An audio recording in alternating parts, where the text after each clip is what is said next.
Welcome back to Tai Chi Live. I'm so glad that you've chosen to join me today as we talk about the very important principle of breathing. Breathing, you'll see, really ties all the other principles together. But I also want to relax your mind a little bit that in Tai Chi, we have different levels of learning. And the first level of learning is really, it's called regulating the body. And it's really about figuring out where to step, where to put your hands, how to incorporate columns, how to think about being rooted and grounded. All of those things have to come about first. That's level one. Level two is breathing. So if this principle seems a little bit more difficult to you, you're right, that's okay. Just relax. You're going to learn some things today and just know that it takes some time to really learn it and to really be able to incorporate all of these concepts, all of these principles into your Tai Chi.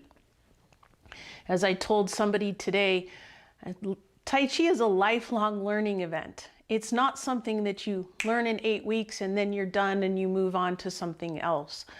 There's so much to learn and so much to apply, and that's part of the beauty of Tai Chi, is because you can practice it truly for the rest of your life and still be learning new things. So as we talk about breathing, there are 8 words that signify really what breathing is about in Tai Chi. And those 8 words are soft, uniform, calm, continuous, slow, slender, deep, and long. And we go over these words in more detail and in a lot more depth in our certification course. And one of our certification people, Terry Tubbs, she came up with a word to help us remember those 8 words. And she made up the word, but that's okay because it works great. It's called successedly. And the only letters in that word, successedly, the only letters that you don't use are the 2 E's and the Y at the end. So thank you, Terry, for coming up with that. And that's really part of the fun of being a group of instructors. You know, we have a great community. We have a Facebook group where we're very dynamic. And that's the kind of help that we give each other all the time. So those words, I just want to put those words kind of in the back of your mind right now. I'll go through them again. Soft, uniform, calm, continuous, slow, slender, deep, and long. So just kind of put those in your back pocket and we'll talk a little bit more about it and put these things into play with our breathing. Before we get started with movements, I want to first talk about 360 breathing. And if you think about your body being a cylinder, right, it's very important for you to be able to expand front to back, side to side, and up and down. So it's really 360 breathing. But I don't want you to think you have to do 360 breathing and filling up your lungs 100%. So let's try that. Try it one time. Just fill your lungs up 100%. And you'll see that that's really tense.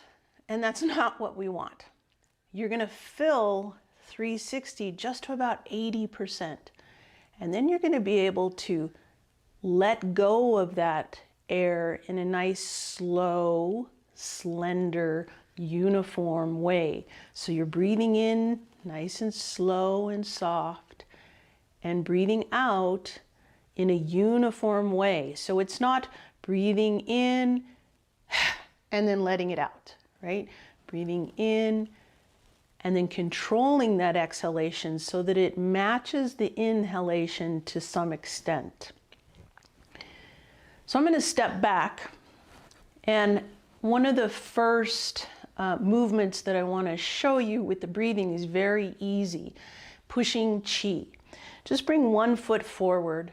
Bring your hands to the level of that dantian, which is 2 inches in from the belly button, 2 inches down. You're going to take a nice deep breath in here. And then as you bend that front knee just slightly, letting those arms float up and out, you're breathing out.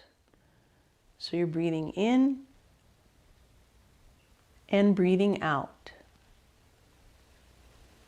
Breathing in and breathing out. Good. Let's bring the other foot forward and we'll do the same thing, pushing chi. And as we're doing this, you're breathing in and breathing out. I want you to think about the intent and purpose of this movement, which this starts to tie in the other principles, right? The intent and purpose of this movement is you're pushing something away from you, right? So if you're breathing in here and breathing out, that makes sense. You're breathing out on that exertion, right? If you were trying to push open a door or push someone away from you, you would never do this, right? You would never breathe in as you were pushing something away, right? You breathe out like that, right?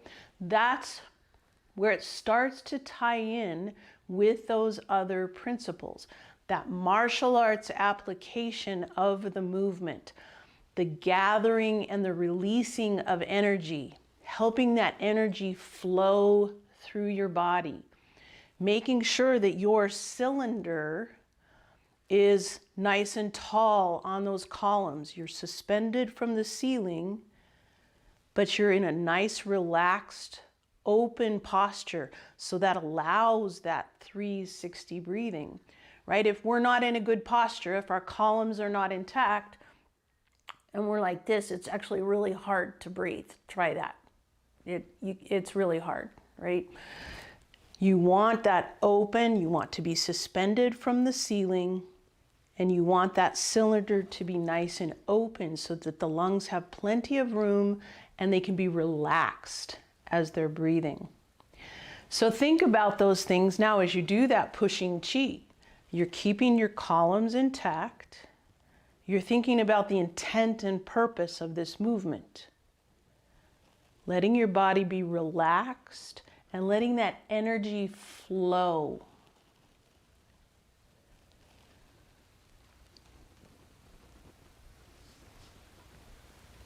Good. Let's do it on the other side, pushing chi.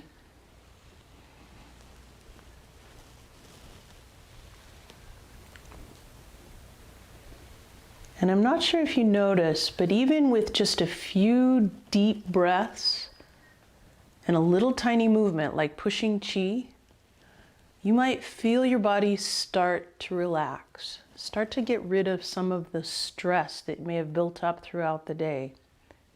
One more.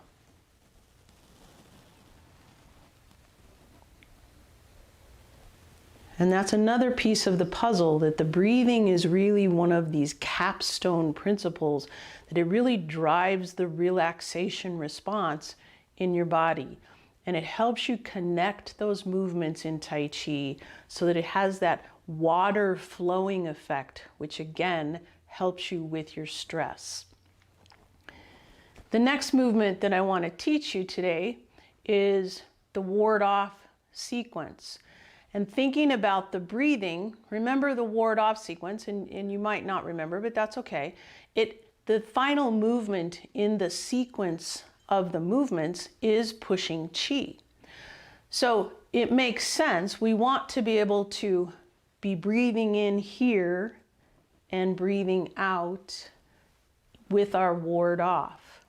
So as you gather that ball of energy, remember that from a couple weeks ago, you're gathering the energy. You're taking a nice deep breath in here. Then as you step out and you make that ball small and you rotate here, this is your ward off, you start to breathe out. Grasp the bird's tail. Now as you roll back, you can breathe in And then you're breathing out as you rotate and press and seal that energy. Then you're breathing in and breathing out on your pushing chi. So let's try that again. Gathering the energy, taking a nice deep breath in, then stepping out, ward off, you're breathing out, controlling that exhalation, grasp the bird's tail.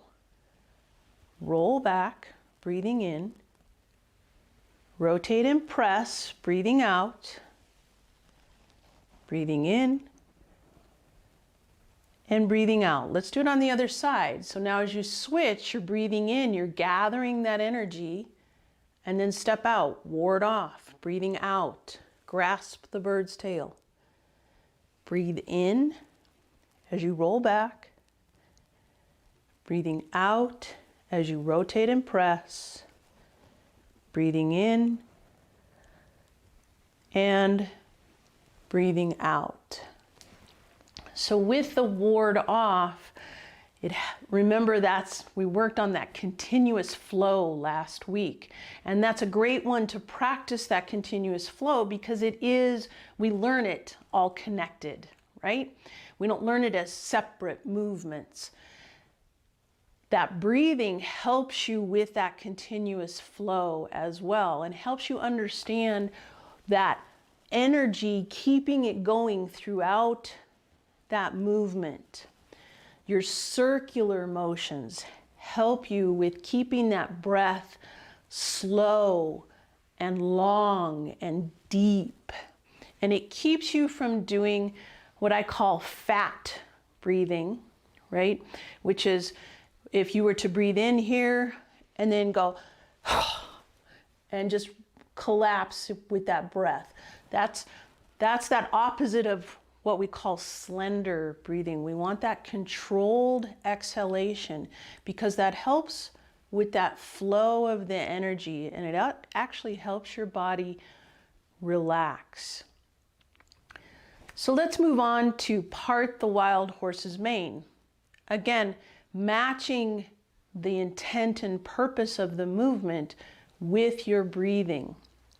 So you're holding the ball here. This would be an inhalation, right? You're gathering that energy. And then as you step out with that foot, raising this hand and lowering that hand, this is your exhalation. Because this is where you're attacking your enemy. This is where you're blocking. This is where you're striking. This, if we were to go fast, this would be where you were. But as you're in Tai Chi and you're going slowly, you're taking a nice deep breath in here, then stepping out and breathing out. Let's try it on the other side. Take a nice deep breath in here and step out, part the wild horse's mane. Take a nice, good, long, slow, slender exhalation. With all of these movements, I want you to relax again. Remember, breathing is a second level. If your inhalation and exhalation doesn't exactly match my rhythm, that's okay. You just need to start to understand where you're going with your breathing. It doesn't mean you have to be there today. So if your inhalation and your exhalation are not quite as long or slow or deep, that's okay, relax. I don't want you to be all tense with this one. Let's do another movement that is really easy to see with the martial arts application, the intent and purpose of the movement, brush knee. So you're holding the ball on this side, step out here, you're brushing across that knee that's in front, and you press out with this hand. So again, you're holding the ball here, step out, brush across, and extend this hand. Not extend, don't make it harsh. Remember, you need to keep things soft. You need to keep yourself in alignment. As you're gathering that ball of energy, you're breathing in. Then you're stepping out, breathing out. Good, let's try it on the other side. Take a nice deep breath in. And breathe out as you brush knee. Let's do it again. Take a nice deep breath in. Brush knee, breathing out. Good, one more. And breathing out. Good, so remember to call back those other principles. If you're moving from your dantian, you're keeping those columns intact, helping yourself stay suspended. You're also staying rooted and grounded in that movement. And that in and of itself helps your breathing because you are connected to that energy in the ground. It's important to keep yourself rooted and grounded, moving through that motion. If perhaps you're not rooted and grounded, now all of a sudden you're off balance and your breath becomes very unstable, right? You do that, and that's a very tense breath. That's not a 360 breath. That's something that's up here that actually kicks you into that sympathetic nervous system, that fight or flight. Whereas our 360, if we keep ourselves balanced, keep ourselves rooted and grounded, moving from the dantian, we can take a nice deep breath in, controlling that exhalation and keeping ourselves relaxed throughout the entire motion. There are a couple movements that they might not be as intuitive of how you're breathing, and there are different patterns that you can use. Everybody is different. Everybody's at a different level. So again, I want to tell you, relax, just be at your own level. And I might challenge you to try it an extra level. And if you're not there yet, that's okay. You know that there's something to work towards. So if you think about kicks, right, that's pretty obvious for the martial arts application. You're kicking someone, right? But you need to be thinking about your substantial and insubstantial, being rooted and grounded, making sure this supporting leg is slightly bent, that you've lowered that center of gravity, that you're nice and strong. You're using that energy from the ground so that you can remain balanced against your opponent. So if you're taking a nice deep breath in here and breathing out as you kick. Remember that columns, substantial and insubstantial, breathing in and breathing out. Good. So kick, smash, and box the ears is one of the movements in both the short form and the long form that there are a couple ways to approach it in your breathing. I don't want you to be too militant about, well, if I were in a real fight, would I be breathing in here? Would I be breathing out here? Part of it is I want you to relax, right? When I do kick, smash, and box the ears, I take a nice deep breath in as I am gathering here. And then I'm breathing out through this whole segment here. Now, some of my students here in my studio in Denver, they're like, I can't do that. My breath doesn't last that long. And that's okay. So if you need to modify, you're taking a nice deep breath in here. Perhaps you breathe out. Maybe you breathe in here. And then you breathe out on that box the ears. That's totally fine. Like I said, don't be too militant with yourself. So with kick, smash, and box the ears, remember you're bringing that knee up, kick, smash, and box the ears. Let's do it a couple times together and just try different breathing patterns. See what works best for you. Lift, kick, smash, box the ears. Notice that if you lose your balance, you lose your breath, right? Take a nice deep breath in, kick, smash, and box the ears. Good, let's do one more.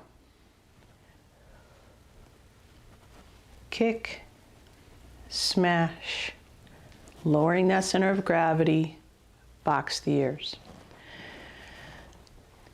One more movement that again has different breathing patterns. And it might not be as easy to see the martial arts application with this particular movement, but it is certainly one of the more calming movements in the form, and that's wave hands like clouds. So this breathing pattern is the one that I actually want you to start with.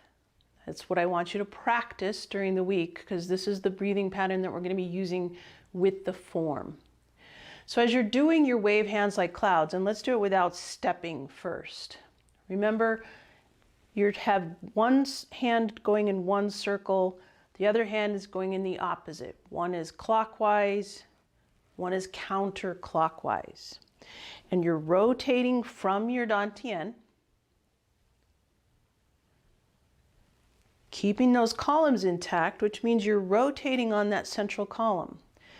So we're not wave hands like clouds, like this.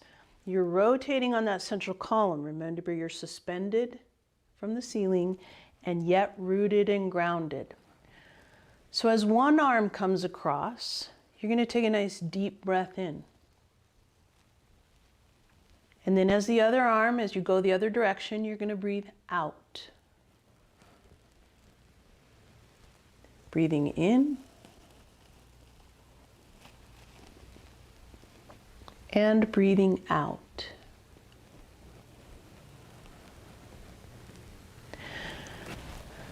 It's very calming. It feels very good. In fact, this is something that you can do if you're able to return to an office environment, or perhaps just at your own home. You stand up from your chair, you can do this wave hands like clouds, and your body will immediately start to relax, especially if you start to incorporate the breathing. When I do my wave hands like clouds in the form, I actually do a breathing pattern such as this. I'm going to step this time. I take a nice deep breath in.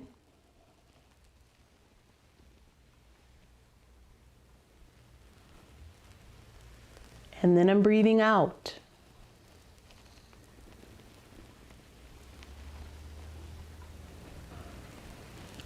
And then I'm breathing in. So that's something to work towards.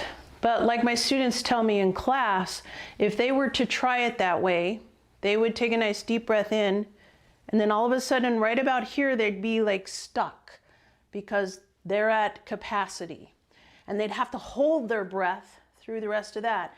And then they'd let that breath out, and then they'd be done with their breath right about here, and they'd have to wait through that movement to breathe in again. That's not what I want you to do. Remember, one of the words is continuous. We want the breath to be soft and slow and slender and calm and continuous. You don't want to have to, oh gosh, I can't breathe yet until the next movement. That's not an okay plan for your Tai Chi. So we have the movements now that are going to be incorporated into your 7 minutes of serenity for Friday's program. So Friday we'll put these movements into a flow, and I'll teach you how to keep that breath going throughout the flow. It will certainly help if you have an opportunity to practice these movements during the week. Then it will help you relax because you're not so worried about, wait a minute, how do I do brush knee? How do I do wave hands? Remember I said the first level is regulating the body. You really have to understand regulating the body. Where do your feet go? Where do your hands go? How do I keep my columns intact, etc., before you can start to enjoy adding on the breathing. That's a second level, regulating the breath. But let's start to introduce it. If you practice this week, that's great. If you don't, that's fine too. Please join me on Friday for this. It'll be a great flow and you'll start to really feel that relaxation and feel how the breathing can help that energy flow through your body as well. I don't know if we have any questions today about breathing. That's okay. Remember, you can go to the YouTube channel, you can write comments underneath each of them, you can write questions. I definitely want you to subscribe to that YouTube channel because then you'll get updates as we do new videos. But join me on Friday, 7 minutes of serenity, breathing, and I hope you have a good week. See you later.